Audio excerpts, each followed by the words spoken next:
Bob, thank you. Well, here in Florida, there are also issues with our own budget. Lawmakers have not yet reached a deal, and that means the Florida legislature will not be finishing its work on time. Florida lawmakers were supposed to agree on a spending plan by last night because of a required 72-hour cooling off period. Right now, it's not clear if the session will be extended or if a special session will be necessary. And joining us this morning to talk more about that, as well as some other topics, our friend Governor Rick Scott. Great to see you, sir. How are you? It's great to see you. I've been watching all morning. I didn't know you had changed your time to 7. Yes, we're here. We're glad you're here with us this morning.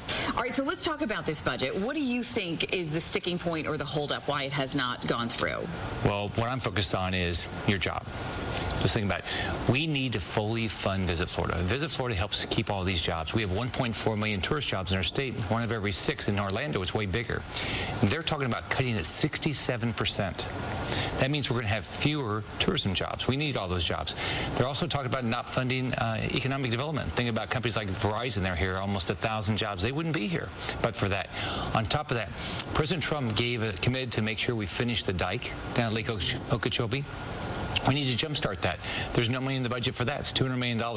These are small items out of an $83 billion budget, but all of them impact your job. So that's what I'm fighting for every day. I'm traveling the state. I'm going to be in 10 cities between yesterday and tomorrow. We got to get this budget right.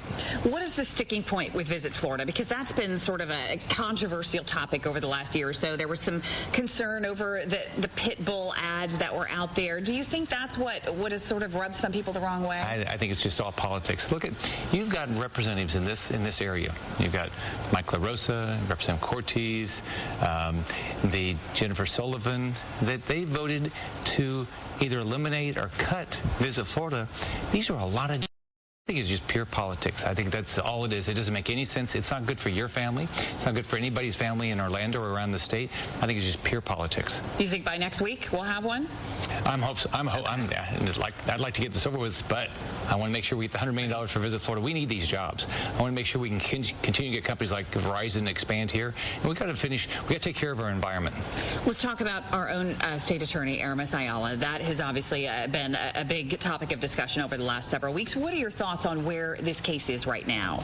Well, I've thought about all along as the victims and their families. Look at Markeith Lloyd, individual that was accused of murdering his pregnant girlfriend, and then when Officer Clayton saw him, he shot her and then walked up when she was already down and shot her multiple times. I mean, this is somebody that at least we ought to look at the death penalty. And so I'm going to keep doing my job. I'm going to think about the families. We sent those cases over to Brad King, and he'll prosecute them to the full extent of the law. That's what state attorneys are supposed to do, is just full extent of the law.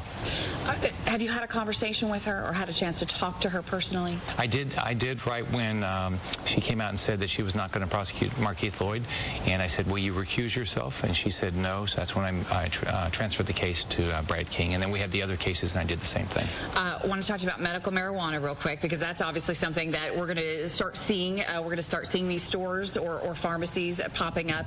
What is your vision for how all of this should play out? Well, I think, look, I grew up in a family that dealt with drug abuse, so it scares me. But at the same time, I want to make sure people get the health care they need. So I know the Department of Health and the legislature, they're working to make sure this is done right.